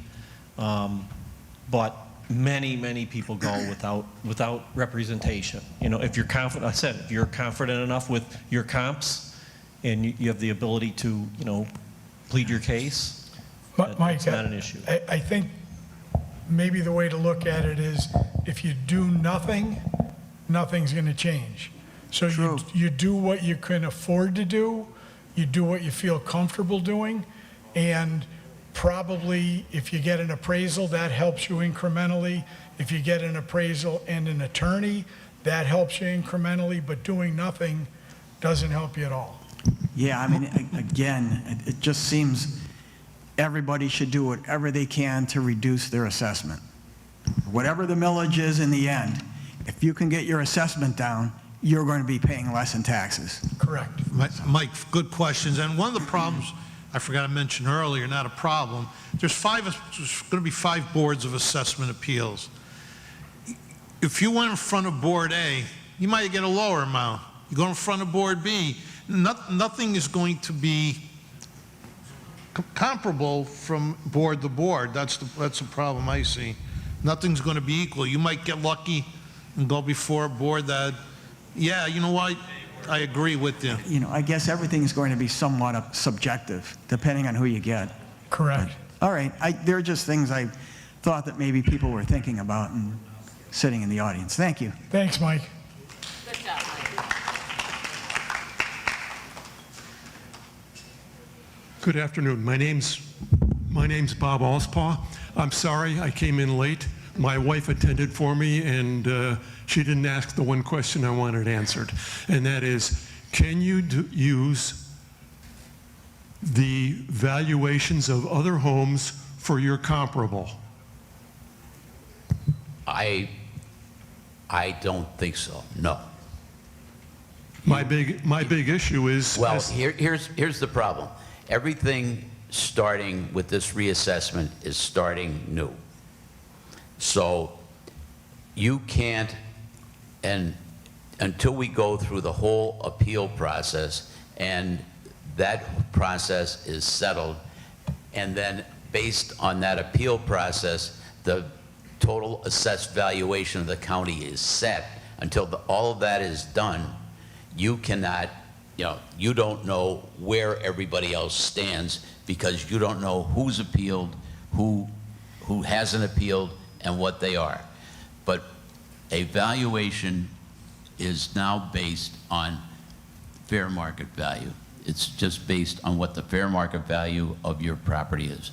And one of the things that they asked you to do when you submit your request, it should be, excuse me.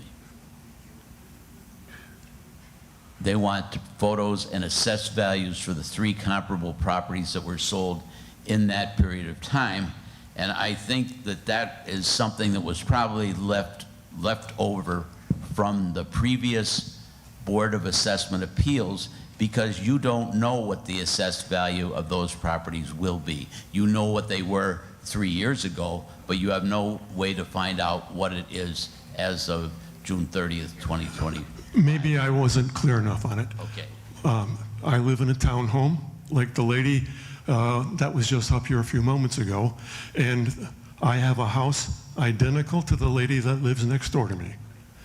Okay, there's $15,000 difference in our assessments. The houses are identical. In the assessment that you received from the county today, or last week? Yes. They were different, okay. And that's my big beef, because they're identical. Right. Now, my other problem is that I submitted the changes, as that lady a little while ago said. They had me for a finished basement, no finished basement. They had me for 4,000 square feet, and I might have 2,000 square feet. Tyler said they were going to take care of it. I have an email, and they said they'd call me if there were any questions, and now I understand they're not around anymore. Is that correct? I don't know about that. Yeah, so definitely bring all that information. Bring the if you can get a copy of your neighbor, I would bring that with you, definitely. Well, I've got my neighbor's letter. That's what I mean. Bring a copy of that. Bring all your information, and if it's a townhouse that's identical to yours, they have to look at that. Have to.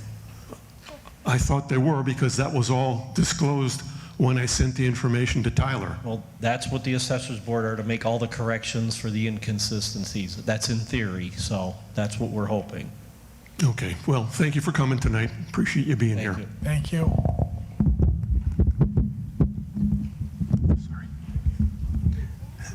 Dan Naylor, Benton Township.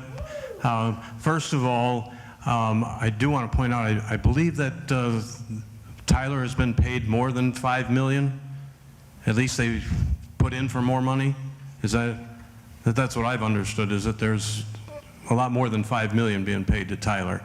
The second thing is that Schuylkill County is doing a reassessment at the same time here, and when their people received their letters, they received a tentative millage with it, and they also received, if they had over 10 acres, what clean and green would be. And what this tells me is that Tyler does not have confidence in their numbers. They're not willing to put out a tentative millage at this point in time, because they should be able to figure it. All they'd have to do is hit the one button on the computer and give a total of what the total reassessed for the county is, and then divide it by the amount of money, and they'd have the millage there. So obviously they don't have the confidence in their numbers, and that's a shame for us. Good point. Thanks, Dan.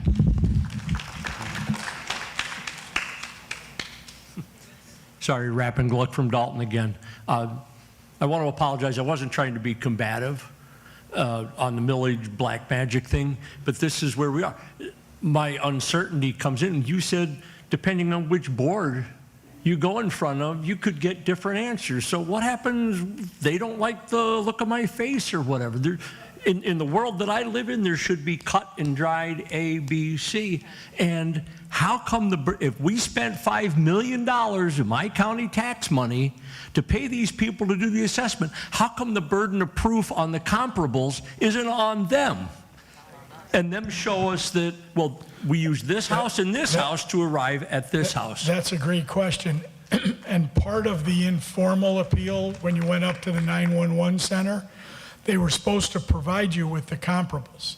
Some people I spoke to were never given the comparables. Some people I spoke to were given the comparables. So again, you get a different person who you meet with, and they give you different information. Some people got them emailed to them, but you're right. They're putting the burden on you to go out and find property sold during that 30-month period. I want my money back. I'm serious. We paid them to do this, and they can't provide us the comparables. As far as I'm concerned, that's an incomplete assessment. Again, that's a great point. I sympathize with you, and I agree with you. PJ,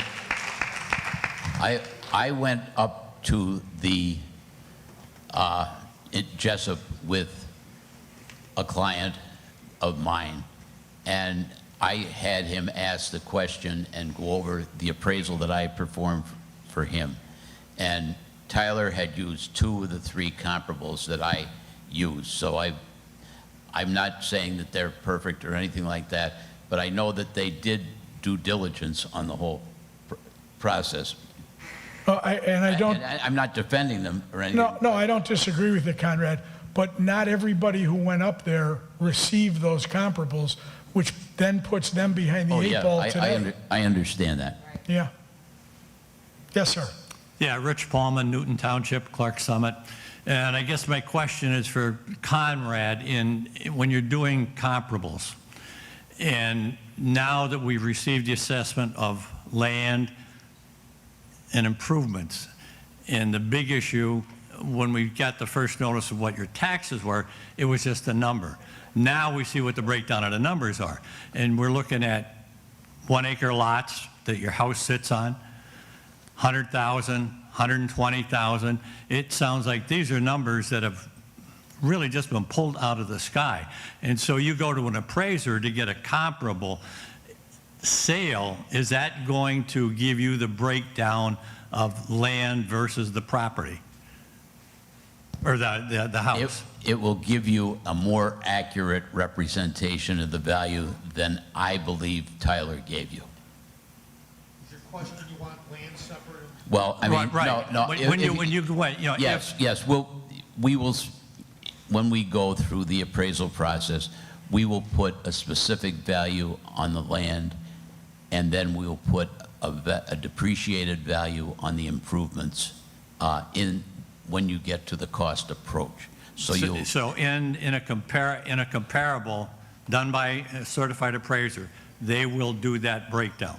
They will give you a better idea, a more realistic breakdown than what I've seen being presented by Tyler at this time. Okay.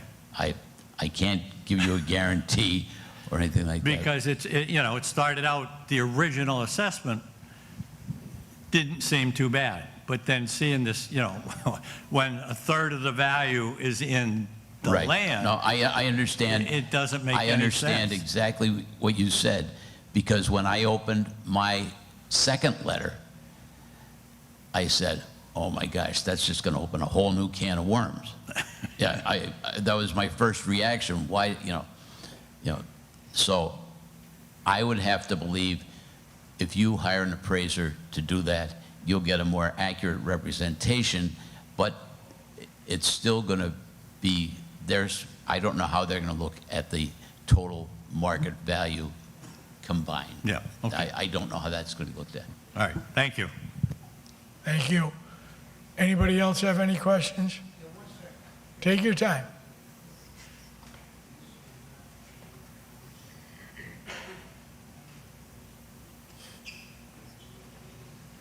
Good evening. I'm Jim Regan, and I live in Elmhurst Township.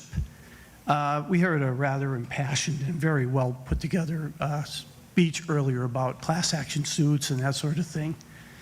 I'd just like to remind everybody in the audience tonight, we have another option, and it comes in November. We need a majority on the council, commissioners, that are, yeah, but everything that's put in place can be reversed. I'd like you to think about that. Thank you. Yes, sir. Hi. Hello, hello. I'm not going to sing. Listen, I'm Phil Morara from German, Pennsylvania. I don't have my readers, and my wife wrote the question, naturally. So, That helps. oh, you're a doll baby. Yep. Okay. On our appraisal, they include, they meaning the assessment board, I guess, 1,125 square feet of porch, non-living area. And there are not any comps for such an area in our area. In other words, where I live, I don't know where I would look. So can I find a house that's juxtaposed, and when it's all done, it's somewhat like my house? I mean, these non-comparables are a problem. It is a problem, and if you're going to bring comparables, you have to bring the best comparables available. I mean, you can't manufacture a house or manufacture a house with the same square footage, the same porch, the number of fireplaces, is it a Well, that's driveway? what I'm saying. You have to do the best that you can to find comparable sales. And that's why I found it beneficial when I went up there with my client for the informal review that they had used, they had used some common sense in doing that. But to expect the people, you have to expect the people who are going to be sitting on the Board of Assessment Appeals to realize that, unlike Mr. Oswald, who lives in a townhome, everything's not that simple in Lackawanna County. So you have to bring comparables, as close to your home as possible and as similar, but complete. Go out 1 mile, go out 2 miles, go out 3 miles, till you get to the point where you think the home is comparable to yours, and it's not an easy job. Well, what is the area that you're supposed to use to find comparables to your home? Well, they suggest look in your neighborhood within 3 or 4 blocks, then go. I mean, I understand that it's not that easy. And in my business, which I do all the time, I always have to expand the search area and note that the search area was expanded because of the lack of comparables in that area. So I would hope that the people on the Board of Assessment Appeals realize that truism that, hey, no two pieces of real estate are alike, and you have to go as far as you can to find it. Now, one can be, they want to keep you keep in the same school district. You may have to get to, a school district that's neighboring to get there, but it's not an easy job.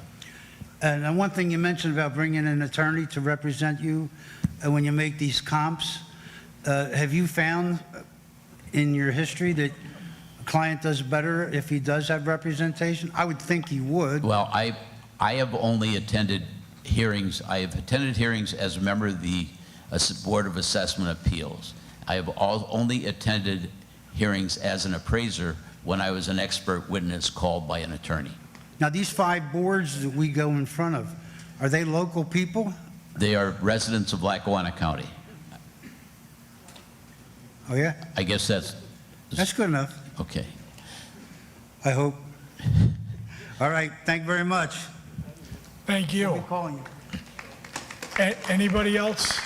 Come on down, sir.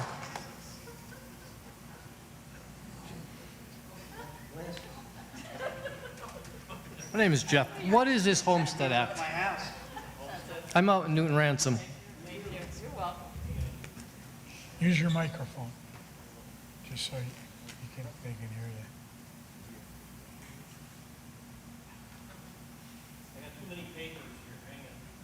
you.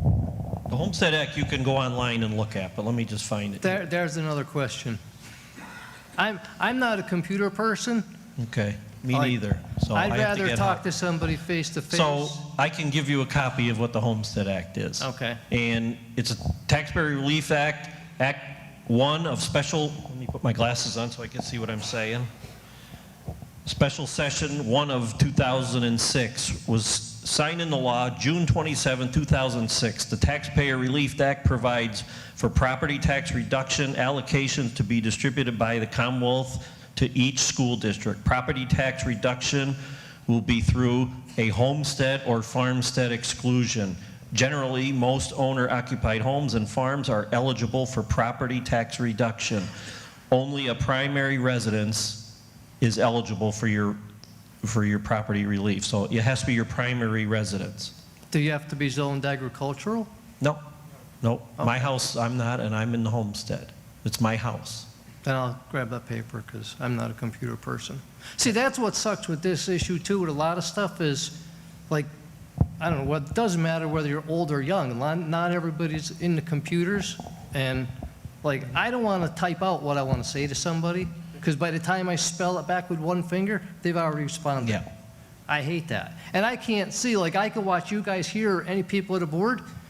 This guy's one that's been most focused on everybody out here speaking. Some of you guys have your face down at the table, and that just gives us in the audience the impression that you're not interested in what we're saying. And that sucks. Well, I think we are. So, I put this together to answer questions and give people some ideas of how to follow through this process.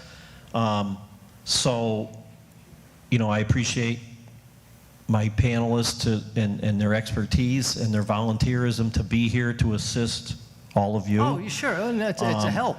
But I because, will like, you're say, answering questions. I will say, the next step is come to commissioner meetings and rip apart the commissioners, because I'm there fighting for everybody by myself. See, and So on I my need you to end- come to commissioner meetings so that that's where we can address some of these things. I'm doing the best I can. Tonight is just a bonus for me to try to get out into the public so you guys could get some Same for me. process on how do you go forward with your reassessment. Like I started saying before with like these appraisals, if you don't physically see the house, you can't judge what somebody's value is. Like, to me, my place is convenient for me, but for most people to look at it, it's a dump. It's an old place built in the 60s. It's never been updated. It's got paneling inside. I mean, it's got faded old aluminum siding. And to like the Abington standards, it's a shithole. Well, but to I me, get it works for me because Well, all I do is I eat, sleep, and shower there. Well, everybody And wants, I when there's like what's around me, anybody which is that's nobody. selling their house wants to obviously get the most they can and would love to have a high Yeah. appraisal, but when you're paying your taxes, you don't really want to get a high appraisal. So I get No, it. but, I want a low you know, appraisal because I plan on dying there. We all do. So come to the commissioner meetings. So, and for me, that's hard because I work so much. And if you bring that information, pictures, as the panel has said, to an appeal, that will help you, and you can meet the people who are going to decide your value face to face, which is something I think you want to do. So bring pictures, come armed with all that information, and hopefully you'll get a good result. Yeah, it's just hard because unless you do stuff later at night, it's hard for somebody to, like, not everybody's a 9 to 5 deal. I understand. Like, I went to work yesterday at 6 o'clock last night. I got done today at 3 p.m. And, you know, how do you go to meetings when you work like that? Like, I'm good for between 70 and 85, 90 hours a week. And it's hard to just, and you can't play phone tag with somebody when you're at work. Like, I'll do construction, and it's hard if I took a day off just to go chase all this down, which is going to benefit me, so you have to. But it's hard taking time off of work to do all this. I understand, but I don't know what Because the everybody's got a job. You know, I don't know what the alternative is. Oh, it's And- gonna suck. And if you plan on living in your house until you pass away, Yeah. it's a good investment of a day or 2 days worth of your time. Yeah. That's my opinion, anyway. I Thank wish you. I wish you could buy your house and just own it and be done. That would be nice. We all You know- do. I think so. We all Thank you. do. Thank you. I think Keith, we have time for one more question. It's almost 8 I o'clock. think we have a so- gentleman over here who was waiting. Okay. Keith, go ahead. No, I just Go meant next, Keith. Come on. I'll give you both time. Charles Majeka from Fleetville.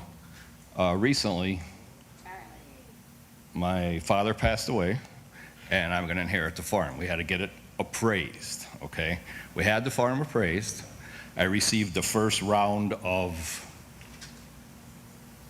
assessment, okay? I challenged it. I took it down. I took pictures. We took everything. I took the appraisal. I took the copy of the will, everything there that I'm going to inherit the farm. And I got the letter back. And I don't know how good Conrad did the appraisal, so it's a good one.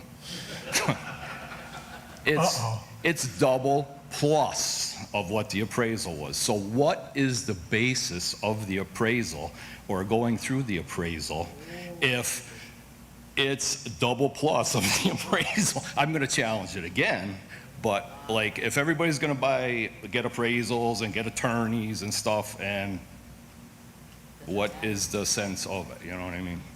So that's why I just want to bring that up. Like if everybody's going to spend all this money to do stuff. I own 5 properties. I challenged 3 of them. The 3 of them that I challenged came down somewhat. The 2 that I didn't challenge went up. So Get your appeals in. I don't and know. Like I got to challenge Well, we all hope that 5 we make of the them. corrections, that's all. You know, so. And I had pictures and everything else, and it's just, like I said, it's very, Bring it all in. very tough to, you try to do things right and Yep. you try to keep what you have. That's the whole problem. Another question is, where do you apply for a clean and green? You can apply online in the county website. At the county website? Yep. And if I applied now, will that apply to 2006 taxes? You have until October, I think 15th, but October of this year to apply for clean and green. So I would definitely get in that Get it system. in as soon as you can? Okay. Absolutely. Okay, thank you very much. Thank you. Thank you. Just a quick comment to fill you in on that. Anybody interested in clean and green, if you research it, you're going to be told that June 1st is the deadline. The exception is in the year in which the reassessment is taking place. So where you read a book or whatever you do, the commissioner's right on target, but it is only for the year of reassessment. My comments would just simply be to recognize the concerns that are being expressed by the individuals here. All legitimate, real strong problems. I have 6 different farm properties. Kind of difficult to find experts on that. Sales, for instance. I challenged one, and they had a $200,000 value on a barn that's 150 years old. And I challenged it, and they did drop that to $125,000. I had been discussing with an individual selling that property, and I didn't even put a value on it. So we have to deal with the system that we have. Main reason I stepped forward tonight is I know everyone on that stage. There's not one of those gentlemen that are not an expert in the areas that they serve in. And you're to be congratulated tonight for giving over 2 hours of time. And if you listened to me, you'd have given probably near 3 hours, because I thought the meeting started at 5:30 and I was here at 5. But it is critically important to pay attention to the experts. And it's also very important to pay attention to where we got here. There was 60 years that we're now paying the price for because leaders did not pay attention during all those years. Now the key is to make certain, in my opinion, that the expressions here by the public, and I know will be expressed by our commissioner, the only commissioner here tonight, is to make certain that everyone has the time necessary to make their arguments. And I have very strong concerns that that time is not going to be there. 100,000 properties? I don't know, but there could be 15 to 20,000 appeals. It's not reasonable to believe you can get that done in that time. The county has had a 33 1/3% increase. This year, I'm only able to plant half of my acreage because it's rained every 3 days. It's not hard to figure. Our sales are cut in half. Forget about profitability. Our sales are cut in half, and that is if the rest grows. The county should be able to survive on a 33 1/3% increase and embrace Chris's critical recommendation to delay the implementation to the following tax year so that everyone has the opportunity to be heard, to understand what's happening, and get that job done. Thanks very much. Well said, Keith, thank you. All right, well, I think we've heard from a lot of concerned taxpayers, and I'm sure there's more out there that may be watching this.